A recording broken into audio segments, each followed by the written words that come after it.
আজকে আপনাদেরকে একটা গল্প বলবো। হ্যাঁ, দুর্গাপুরের এমএমসির একটা স্বপ্নের সমাধি, সেই জিনিসটার উপরে আজকে আমি একটা তথ্য তুলে ধরছি। আশা করি আপনাদের ভালো লাগবে। 70 থেকে 80 দশকের কথা বলছি। তখন দুর্গাপুর পশ্চিমবঙ্গের মানচিত্রে একটা শিল্প শহর এবং তার নাম তখন চারিদিকে ছড়িয়ে পড়েছে। Mining and alert machinery corporation বা এমএমসি কারখানায় তখন উৎপাদনের সঙ্গে সঙ্গে সেখানকার স্কুল, কলেজ, বাজার তার একটা যেমন রমরমা বাজার, একদম একটা চনমনে ভাব। Mining and allied machinery corporation বা এমএমসির তখন রমরমা বাজার। কারখানার পুরো উৎপাদনের মাঝামাঝি এরকম একটা সৌভাগ্যের আকাশে যে হঠাৎ করে একটা আঘাত এসে পড়বে, কেউ সেটা ভাবতে পারেনি। এই যেন কোনোভাবেই বিশ্বাসযোগ্য নয়। নিয়তি বড়ই নিষ্ঠুর। কারখানা বন্ধের পাশাপাশি স্কুল, বাজার, কলেজ সব কিছুই যেন ঝাঁপ বন্ধ হয়ে গেল। একে একে ধ্বংস হতে থাকলো সব কিছু। বাদ গেল না বিশ্বমানের সুইমিং পুল এবং অডিটোরিয়াম। স্মৃতির সাথে সাথে স্মৃতির অতলে একদিন সব কিছুই নিশ্চিহ্ন হয়ে যাবে। এটা একটা ভাগ্যের নিষ্ঠুর পরিহাস। একটি আধুনিক শহর, একটি সভ্যতা একেবারে ধ্বংস হয়ে গেল। যারা এমএমসি কলোনিকে কাছ থেকে দেখেছেন, এই সুইমিং ক্লাব তখন সকলের কাছে একটা গর্বের বিষয় ছিল। যদিও এই সুইমিং ক্লাবে শুধু সেখানকার কারখানা এবং আশেপাশের অফিসারদের ছেলেমেয়েরাই এখানকার ভর্তি হওয়ার সুযোগ পেত। এই সময় সুইমিং পুলের সদস্য হওয়া যেন একটা বনিদিয়ানার পরিচয় ছিল। কাছে আজ স্মৃতি শুধু বেদনা। পুলের ছপছপানি জলের আওয়াজ আর ব্লিচিং পাউডারের সোদা গন্ধ এখনও যেন নাকে এসেও এখন সেসব সবই ইতিহাস। সুইমিং পুলের পাশে যে অডিটোরিয়াম আছে, বিশ্বমানের একটা অডিটোরিয়াম, তার কথা বলছি। আর পলিটিক্যাল কনফারেন্স এবং ম্যাজিক শো এরকম বিভিন্ন রকমের অনুষ্ঠান এখানে হতো। বহু দিকপাল মানুষ এই অডিটোরিয়ামে অনুষ্ঠান, কিন্তু এখন সেসব সবই ইতিহাস। এই বিশ্বমানের অডিটোরিয়াম চোখের সামনে পুরো নিমিষেই যেন হারিয়ে গেল।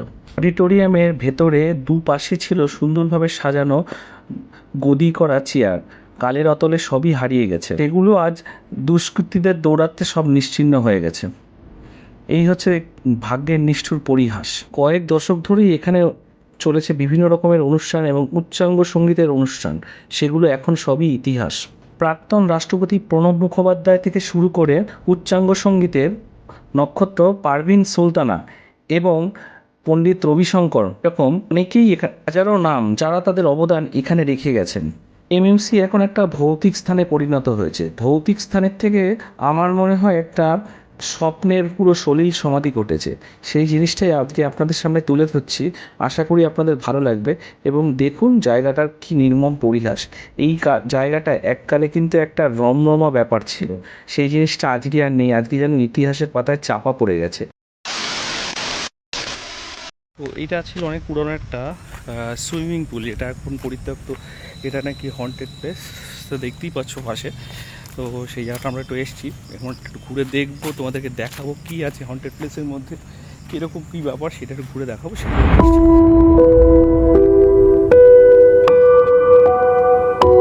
এই ভেতরটায় তো আমরা এখন চলে এলাম।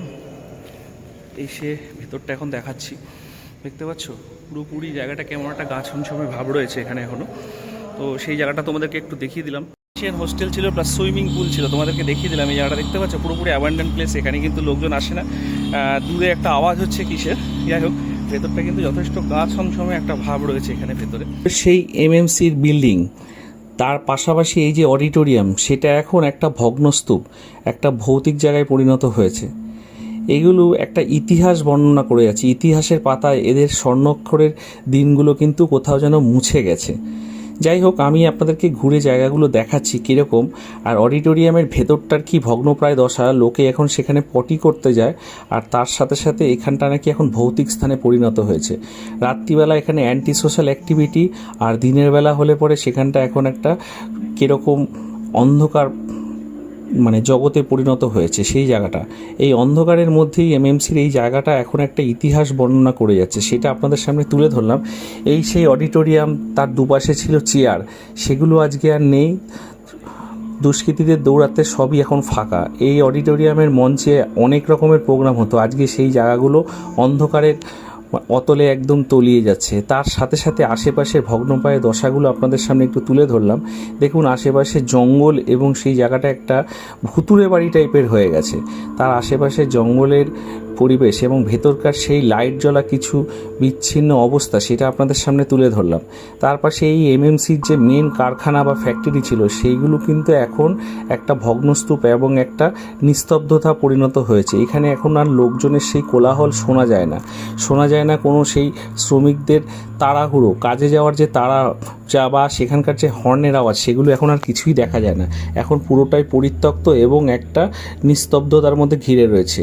সেই এক ছিল 1970 সালের একটা স্বর্ণযুগ, সেই যুগ হারিয়ে এখন দুর্গাপুর হয়ে গেছে কালের অতলে। ইতিহাসের পাতায় হয়তো আর কদিন পরে এই বিল্ডিংগুলো বা এই জায়গার নাম আর থাকবে না। এই ভিডিওটা যদি আপনার ভালো লেগে থাকে তো প্লিজ লাইক শেয়ার কমেন্ট করবেন, সাবস্ক্রাইব করবেন আমার চ্যানেলটা। ধন্যবাদ।